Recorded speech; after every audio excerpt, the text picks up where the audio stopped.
በያላችሁበት ሰላም ብለናል። አድማጭ ተመልካች ቤተሰቦቻችን ለምሽት ከሀገርና ከባህር ማዶ ወደ እናንተ መድረስ አለባቸው ብለን ያዘጋጀናቸውን ከዚህ በማስከተል ወደ እናንተ እናደርሳለን። በቅድሚያ ለቻናላችን አዲስ የሆናችሁ እንደተለመደው ላይክ፣ ሼር እና ሰብስክራይብ እንድታደርጉ እየጠየቅን ወደ መረጃዎች አለፍን።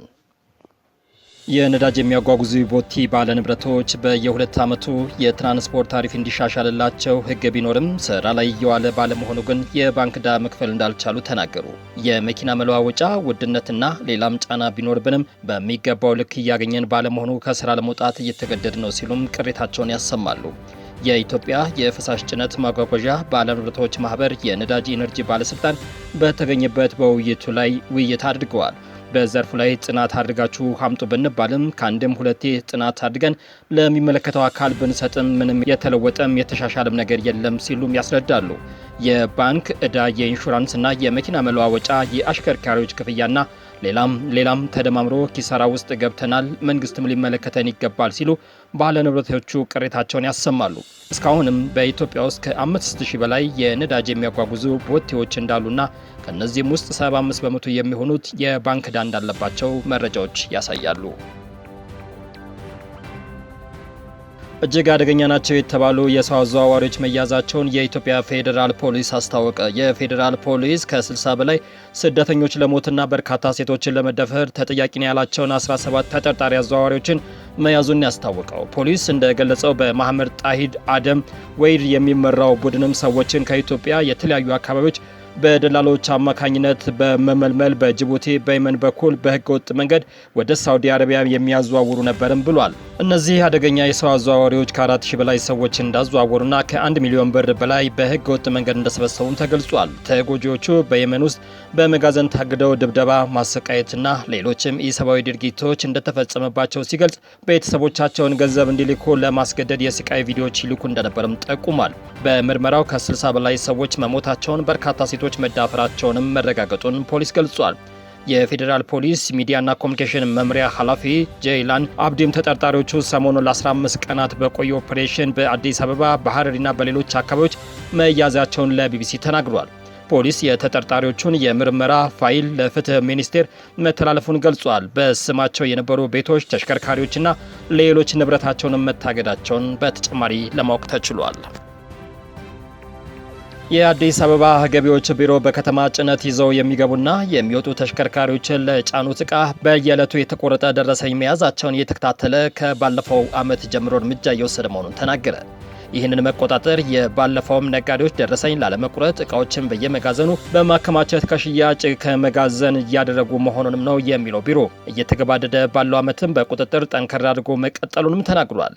በገቢዎች ግብር ሕግ መሰረትም ደረሰኝ ያልተቆረጠበትን ዕቃ ጭኖ የተገኘ ነጋዴ የያዘው ዕቃ ደረሰኝ እንዲቆረጥ እንዲሁም ደግሞ ደረሰኝ ባለመቁረጡ የሚጣልበት የ100,000 ብር ቅጣት እንዲከፍልም ይደረጋል። ቢሮውም ከባለፈው 12 ወራት ይህንን ጥሰው የተገኙ 4109 ተሽከርካሪዎች ናቸው። ከእያንዳንዳቸውም የ100,000 ብር አስተዳደራዊ ቅጣት ማለትም 410 ሚሊዮን 900 ሺህ ብር ከፍሏል። ለጫኑትም ዕቃ በአጠቃላይ 2.6 ቢሊዮን ብር በላይ እንዲከፍሉ ለመደረጉ የገቢዎች የቢሮ የህዝብ ግንኙነት ዳይሬክተር አቶ ሰውነት አየለ ለሸገር ኤፍኤም ተናግረዋል።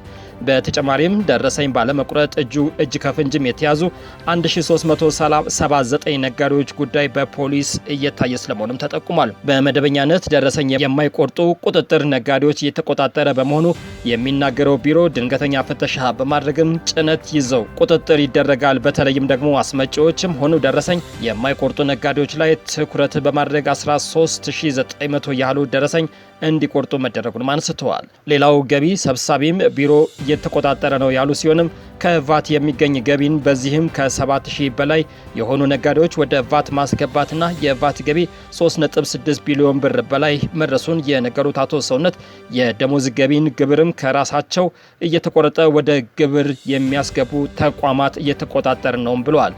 በ2018 በጀት ዓመት 256 ቢሊዮን ብር በከተማዋ ለመሰብሰብ ውጥን እንደነበረው ቢሮ እቅዱ 100% ማሳካቱን ተናግሯል። የአዲስ አበባ ዩኒቨርሲቲ የማስተርካርድ ፋውንዴሽን የአፍሪካ ከፍተኛ የትምህርት ለውጥ የመጀመሪያ ዙር ሽልማት አሸናፊ ለመሆን ተቃርቧል።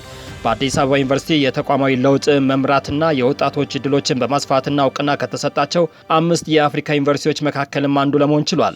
ሽልማቱ በአዲስ አበባ ዩኒቨርሲቲ የ3 ሚሊዮን የአሜሪካን ዶላር ድጋፍ የሚያስገኝለት ሲሆንም ይህም አንጋፋ ተቋም በምርምር በፈጠራና በሰው ኃይል ልማትና በማህበረሰብ ተጽዕኖ ላይ የሚያከናውናቸውን ስራዎች የበለጠ ለማጠናከር የሚያግዘው ነው ተብሎለታል።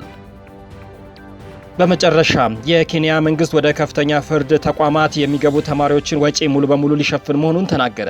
የብሔራዊ ፈተና ወስደው የሚያልፉና በመንግስት ዩኒቨርሲቲዎች እና ኮሌጆች የሚመደቡ ተማሪዎችን ሙሉ በሙሉ ክፍያ በመንግስት የሚሸፍን መሆኑን የሀገሪቱ ፕሬዝዳንት ዊሊያም ሩቶ ናቸው ያስታወቁት።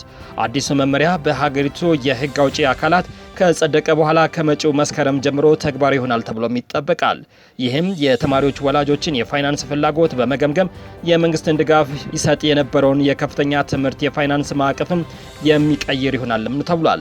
አዲሱ ማዕቀፍ ወላጆች በፍቃደኝነት ካልሆነ በስተቀር ምንም አይነት የክፍያ ጫና እንዳይኖርባቸው የሚያደርግ፣ ድህነት ትምህርትን እንዳያስተጓጉል የሚያስችል ነው ተብሏል።